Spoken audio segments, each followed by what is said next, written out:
Hello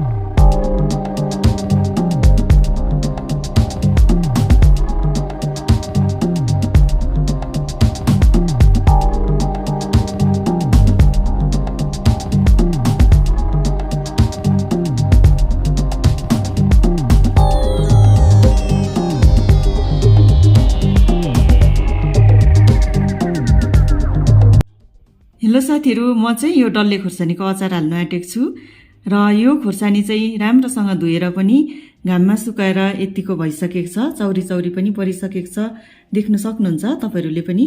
अब चाहिँ अचार हाल्नुको लागि ठिक्क भएको छ। अनि मैले चाहिँ यसको भेट्नहरु हटाइन, यदि तपाईहरु चाहनुहुन्छ भने हटाउनु पनि सक्नुहुन्छ। अनि यो चाहिँ अहिले सुकिसक्दाखेरि चाहिँ 150 ग्राम छ। यो चाहिँ मैले सिम्पल तरिकाको अचार हाल्न आँटेको। यसमा चाहिँ म खाली नुन र भिनेगर मात्रै एड गर्नेछु साथीहरु। यो खोर्सानी चाहिँ अहिले सुकिसक्दाखेरि चाहिँ 150 ग्राम छ र यहाँ चाहिँ मैले खाना खाने ठुलो चम्चीको चाहिँ 1 चम्ची आधी चाहिँ नुनलाई रेडी गरेको छु। अनि यता बोतलमा चाहिँ भिनेगर छ, जरुरत अनुसार चाहिँ म युज गर्नेछु। यहाँ चाहिँ एउटा प्लास्टिकको डिब्बा मैले रेडी गरेको छु साथीहरु। यता बिर्को पनि छ। यो चाहिँ काँचको भएमा एकदम राम्रो हुन्छ। अहिले चाहिँ मसँग नभएकोले गर्दाखेरि यसमा नै हाल्नेवाला छु। केही दिनपछि चाहिँ काँचको डिब्बामा चेन्ज गर्नेछु। मैले चाहिँ यो खुर्सानीलाई डिब्बामा पनि भरिसकेँ। अब चाहिँ म नुनलाई पनि यसमा राख्दैछु साथीहरु। नुनलाई पनि मैले खुर्सानी माथिबाट चाहिँ राखिसकेँ सबैलाई। अनि यो माथिबाट चाहिँ म भिनेगरलाई राख्दैछु साथीहरु। भिनेगर चाहिँ एकदम डुब्ने गरेर माथिसम्म राख्नुपर्छ। खुर्सानीलाई चाहिँ मैले भरिभन्दा अलिक तल तलसम्म राखेँ, त्यति नै ठिक्क हुन्छ।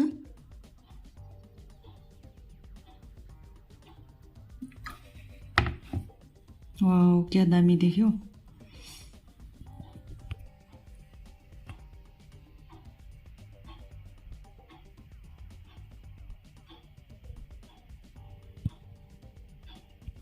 अहिले चाहिँ मैले यसलाई बिर्को पनि लगाइसकेँ टाइट गरेर।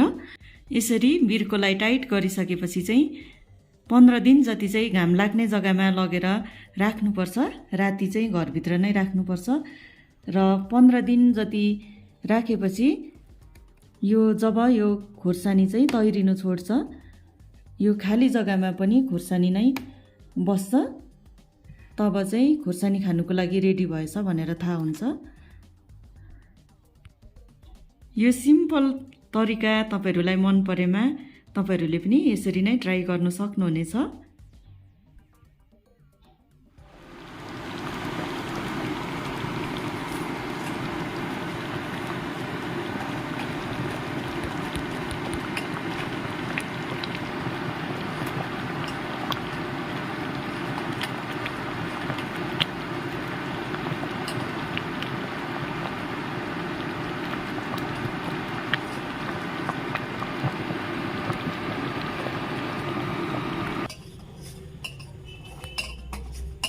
हेलो साथीहरु, नमस्ते, स्वागत छ मेरो च्यानलमा। सधैं जस्तै तपाईहरु समक्ष फेरि पनि म एउटा मुकबाङको साथमा आइसकेको छु र आजको मेरो मुकबाङमा चाहिँ छ यो आटाको होममेड नुडल्स। अनि यहाँ चाहिँ छ चिकन किमा फ्राई, अनि काटेको धनिया, काटेको प्याज, अनि अघि मैले बनाएर देखाएको यो खुर्सानी। अहिले चाहिँ खानुको लागि रेडी भइसक्यो साथीहरु यो खुर्सानी चाहिँ। अनि यहाँ चाहिँ छ निम्बु, यहाँ नर्मल पानी, यति नै छ साथीहरु। तातो तातो छ है नुडल्स चाहिँ, मैले आफै बनाएको साथीहरु। यसमा चाहिँ म निम्बुको रसलाई राख्दैछु।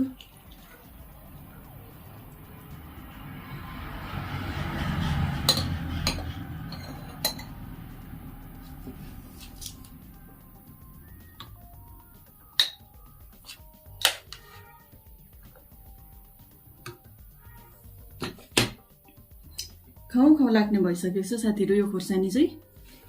आज चाहिँ मैले अचार पिसिन कि साथीहरु, अनि यही खुर्सानी नै खानु पर्यो भनेर राखेको। यो चाहिँ यसरी मिच्दै खान्छु।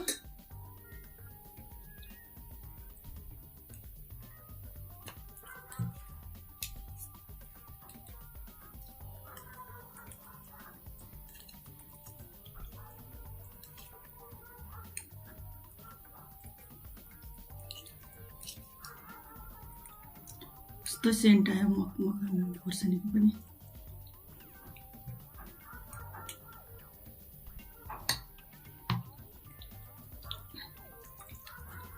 मेरो भिडियोलाई चाहिँ अन्तिमसम्म हेरिदिनु होला साथीहरू।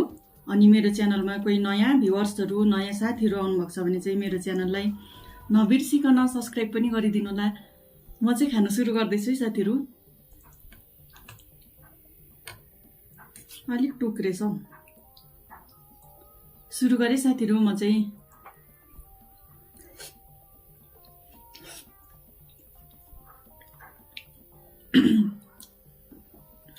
दामी भएछ।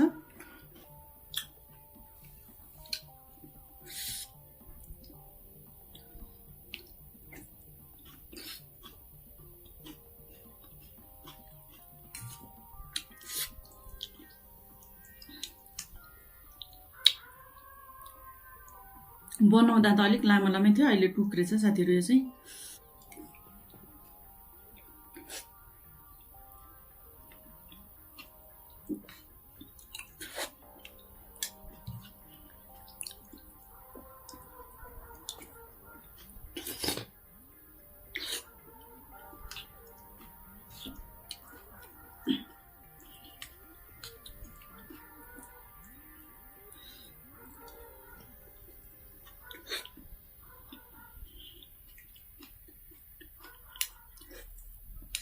कौडी खाएको जस्तै भयो साथीहरू, टुक्रेछ कि।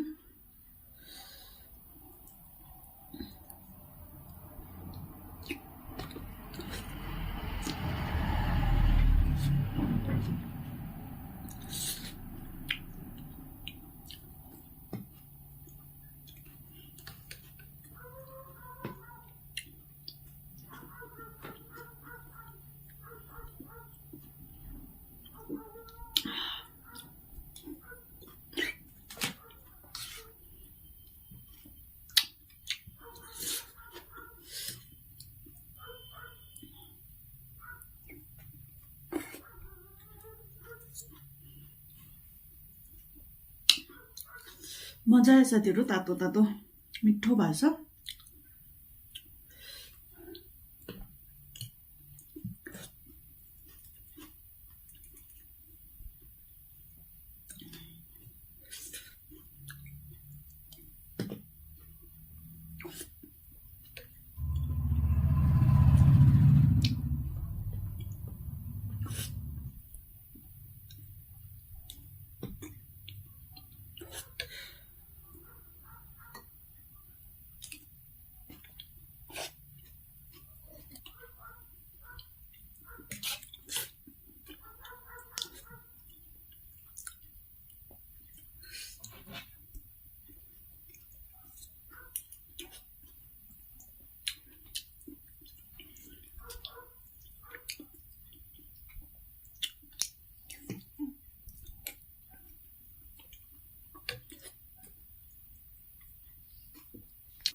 पकाउँदाखेरि अलिक टुक्रे पनि मिठो छ साथीहरू।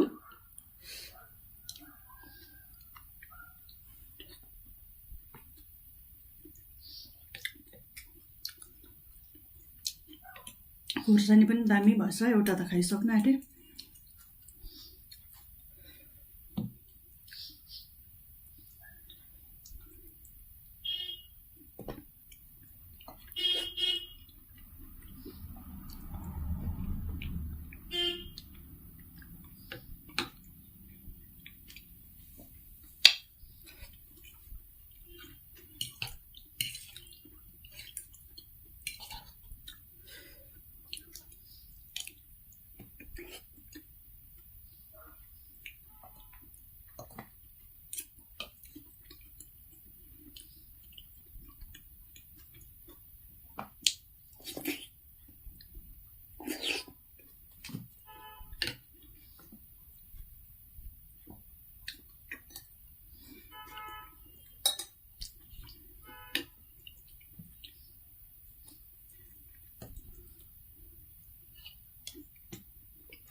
खाइ पनि सक्नु आँट्यो साथीहरू, गरम गरम पो भयो, तातो तातो खाएर होला।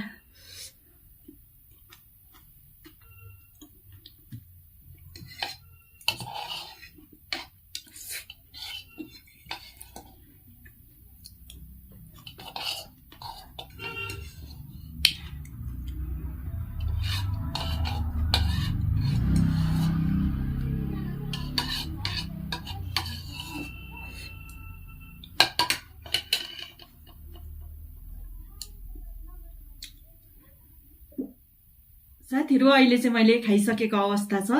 अनि तपाईहरूले पनि अन्तिमसम्म नै मेरो भिडियोलाई हेरेर साथ दिनुभयो, यसको लागि धेरै धेरै धन्यवाद छ। अनि आजको मेरो भिडियो तपाईहरूलाई कस्तो लाग्यो कमेन्ट गरिदिनु होला, मन परेमा लाइक र सेयर पनि गरिदिनु होला। फेरि पनि अर्को भिडियो लिएर आउने नै छु, त्यतिन्जेलसम्मको लागि चाहिँ आजको भिडियोबाट बिदा हुँदैछु। By by.